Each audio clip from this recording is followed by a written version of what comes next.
Hello everybody, welcome to my channel. This is DeeKeesee and you have tuned into Liz the Light. For those of you guys that are new to my channel, this is not normally how I set it up and I apologize. I'm just trying to revamp. So yeah, and I know we always have these questions that we say, oh my God, how do I know he's the one? How do I know she's the one? Lord, send me my Boaz. God, where's my Proverbs 31 woman and all this type of mess that we always ask. But are we asking God to prepare us to be found by your divine spirit mate? Have you asked the question to show you what to look for in your husband or in your wife? What characteristics should you look for? And I think that's just as important as asking, hey, where's my husband? No.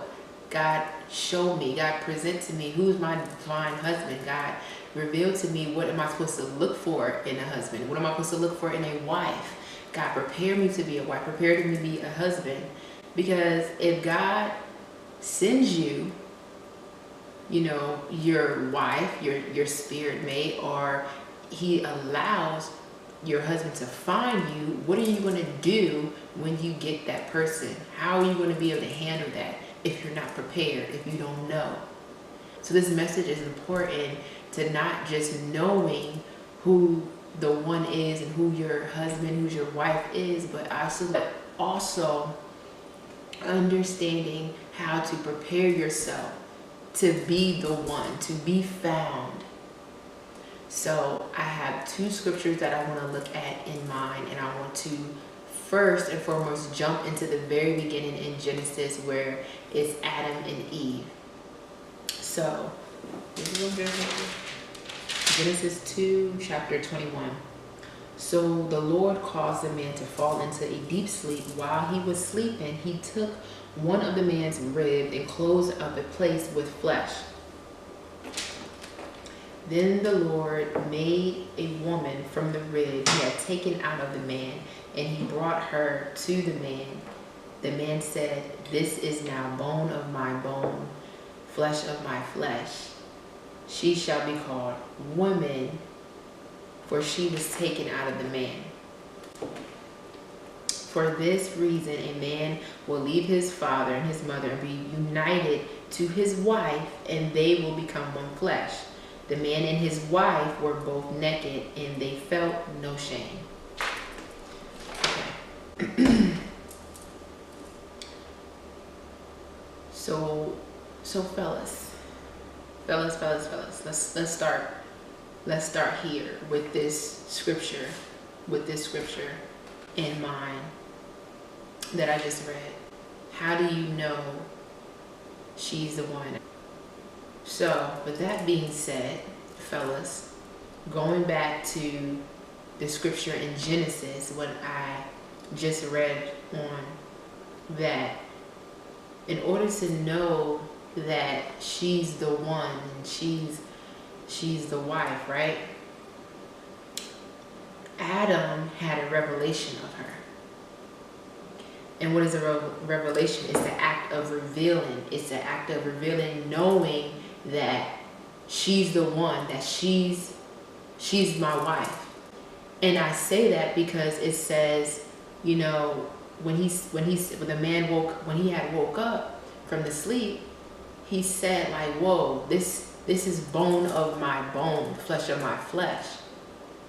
So he had a revelation of this is who she is. He identified with her. Like, this woman is taken from me. I see her. I know who she is to me. And I know we could probably be like thinking like, well, she was the only woman there, but if she was the only one, why would he say that? Like, why did he have to specify and say this is bone of my bone? So to me, he had that knowledge, that inner knowing that this is what God revealed to me. This is what I know, that this is bone of my bone. This is the woman. This is my wife. And then it ends up going into text and saying that for this reason, a man will leave his father and his mother and be united with his wife, who she was. Eve was the wife then. And they will become one flesh. Then the man and his wife were both naked and they felt no shame. So my question, do you know who she is? When Eve was presented, she was flawless. Like, she was already the wife. So do you know who she is? Do you know who she is called to be for you? Can you identify with her? Do you see her? That's some things that, you know, you should think about. And that I looked at and I studied when reading this, that he knew who she was. Now, ladies, what I got from this, knowing that, from studying this and knowing what Adam seen, Eve was his wife, what I took from it, that she already knew that she was the good thing. She already knew that she was the wife. Like it reads in Proverbs 18:22, whosoever find a wife findeth a good thing and obtain favor from Jehovah. So she knew that she was the good thing. So I have to ask you, do you believe that you are the good thing? Do you believe that you are the good thing? If you don't, how can you get to that point, get to that level of knowing that I'm the good thing, that I am the one? Now, this is what I know with life and just the way God works. In order for him to give you something and present something to you, you have to first become it. You have to first be that person. And to me, Eve was already the wife. She knew that she was a good thing. So do you believe that you are the good thing? Do you feel in your heart that you are the good thing? That you are the wife? Because in order for you to get to that point or be found by your Boaz or who God has set for you, you have to already know. Start asking God, God, make me the one. Make me to be the one. Make me to feel like I am the one. Stop always asking God, where's my husband? Where's he at? Or fellas, oh, where's my wife? Where's my Proverbs 31 woman? Like, God is not going to give you his daughter. And ladies, he's not going to allow you to be found by his son if you're not in the right position. This is another thing. If you're not in the right position, if you're not ready to receive it, you got to be in position. You got to be ready and open to receive that. Because once he gives you that, can you handle them? Can you handle their heart? Can you look into yourself and see that your heart is pure? So it's so important that not only do we know and have this inner knowing, but we start to prepare ourselves as well to be the one, to be the good thing, or fellas, to be the one. So I also wanted to touch on preparing, and the scripture that I want to look at is in Matthew. What is it in? Matthew 25, 1 through 2. Now, this is the parable and the story of the bridegroom and the bridesmaids. And pretty much and I'm speaking for, to be clear right now, I'm speaking to, you know, us ladies right now. So this is the parable of the bridegroom and the bridesmaids. And when I read this, I was like, wow, I didn't even know that I even missed reading this scripture. So anyway, pretty much it was a bridegroom and it was 10 bridesmaids. So five of the bridesmaids,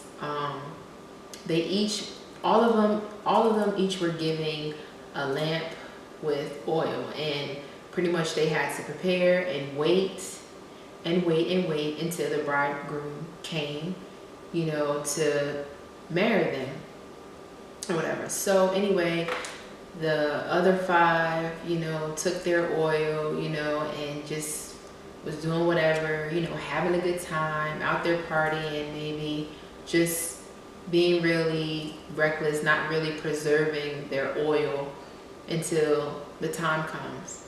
The other 5 did preserve their oil.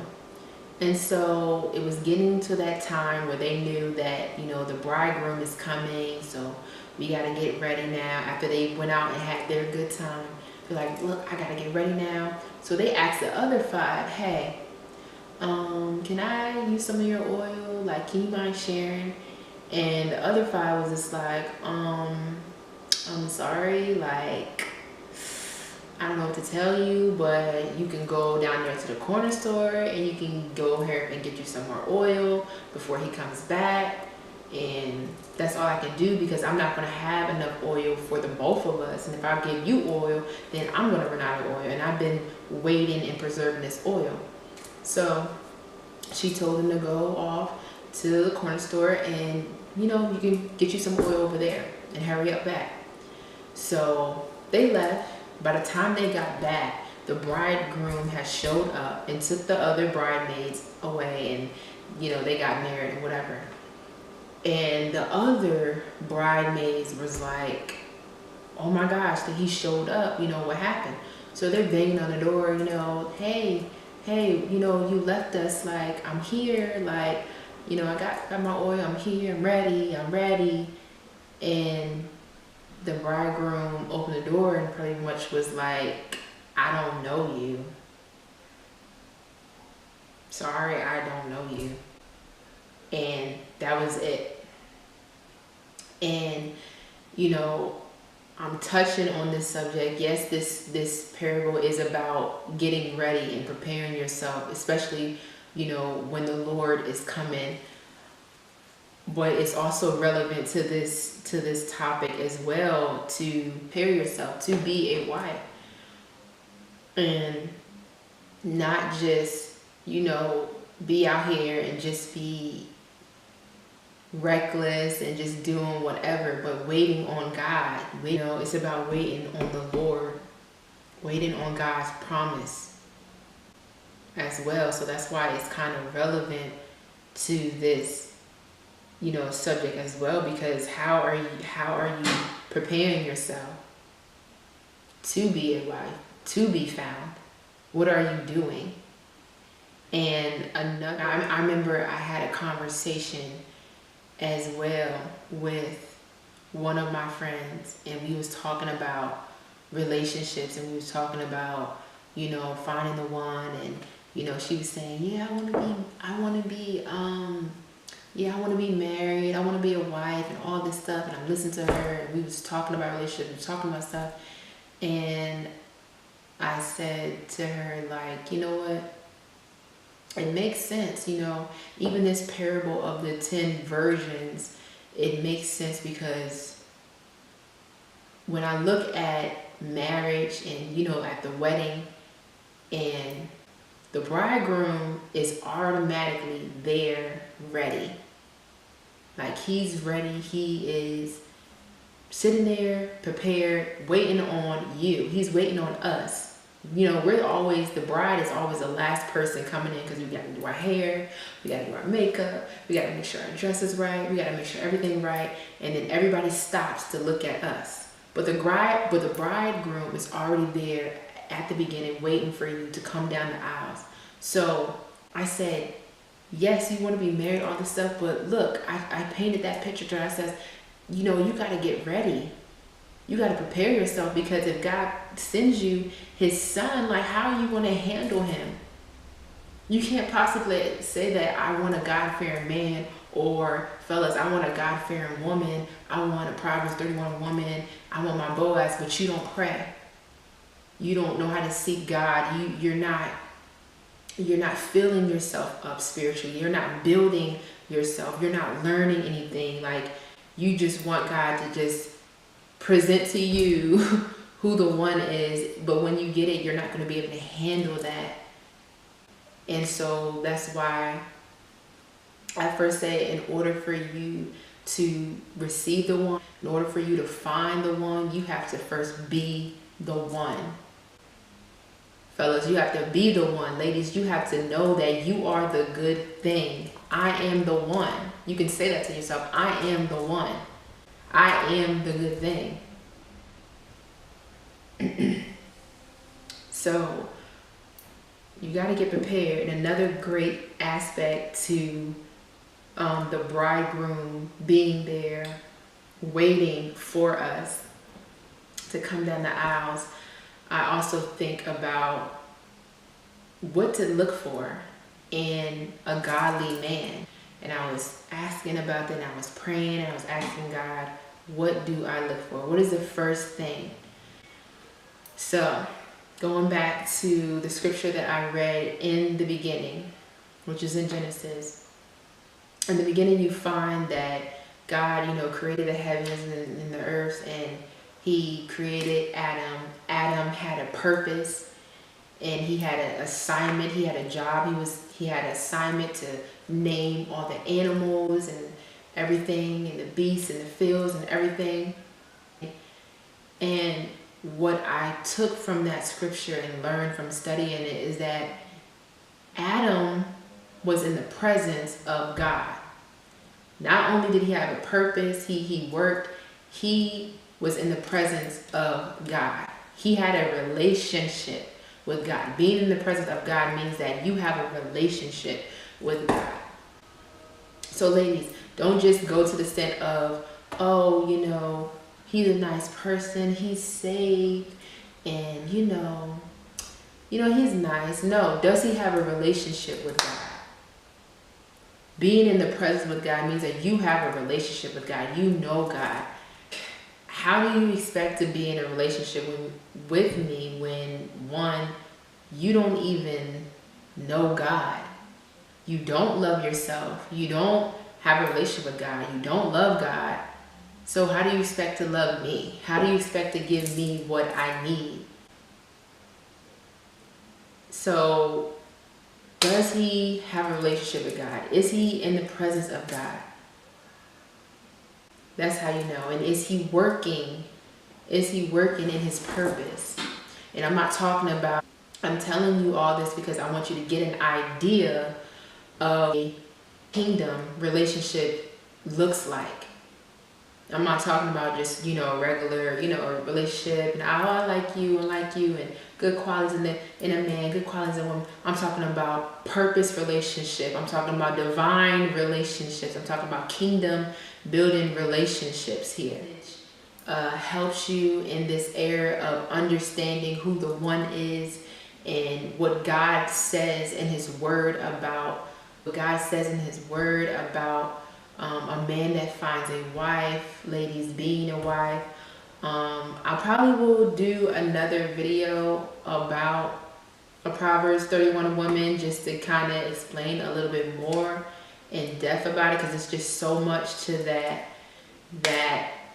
I can just chew on that for a minute. So I'll probably do a separate video for just us ladies about that.